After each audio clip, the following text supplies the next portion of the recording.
ये जो हमारी चर्चा संविधान दिवस जिसको हम कह सकते हैं, या गणतंत्रता जो संविधान दिवस के बाद आता है, ये प्रजातांत्रिक गणतंत्रता दिवस 26 जनवरी को भी होकर के हटा है, 74वां मनाया भारतवासियों ने। तो भाई जी की जो बात को मैं आगे बढ़ाना चाहता हूँ, उसमें एक बात ऐड करना चाहता हूँ कि यहाँ भारत का संविधान सामाजिक न्याय की बात करता है,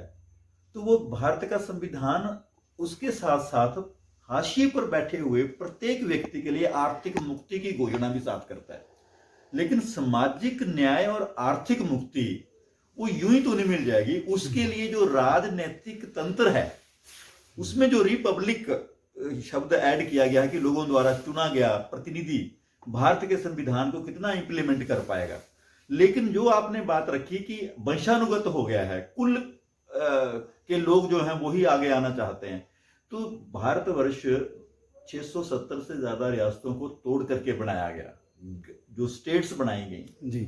ठीक है। अब उन्हीं को ही जो राज्य हैं, अब उस सभी राज्यों को यूनाइट करके उसको एक गणराज्य भारत, इंडिया ए रिपब्लिक, तो वो हम भारत के उद्देशिका में संविधान का वही निचोड़ है।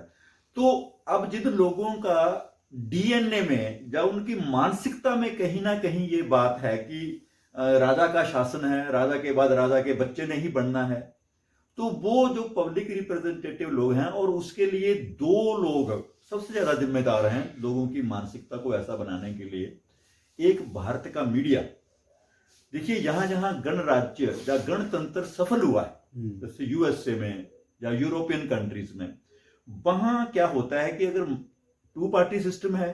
या 3 पार्टी सिस्टम है, तो जो भी रिप्रेजेंटेटिव होते हैं वो उनको मौका मिलता है कि उनको लोग वोट क्यों करें। वो मीडिया के माध्यम से या डायरेक्ट पब्लिक में जाकर के वो अपना एजेंडा बताते हैं जी, कि हम यहाँ के कानून के मुताबिक ये चीजें करेंगे तो आप हमें वोट कीजिए। लेकिन भारत में क्या होता है कि यहाँ पर रिलीजन बेस पर या जातियों के बेस पे भी कह सकते हैं, वो एक मोमेंट आंदोलन बनाया जाता है, लोगों के दिमागों में घुसेड़ा जाता है कि इसी फलां पार्टी को आप चुनिए। और वो जब फलां पार्टी जो है, जैसे एक पार्टी ने 70 साल तक देश में राज करा, दूसरी पार्टी अब राज कर रही है, तो उनकी मानसिकता भी वही है जो उनकी थी। अगर वहां पर पहले अगर कोई बाप प्राइम मिनिस्टर था तो उसकी आगे बच्चे नहीं प्राइम मिनिस्टर बनना, फिर उसके बच्चे के बच्चे ने बनना था, अब यहां भी यही हो गया है। तो ये लोगों का जो अधिकार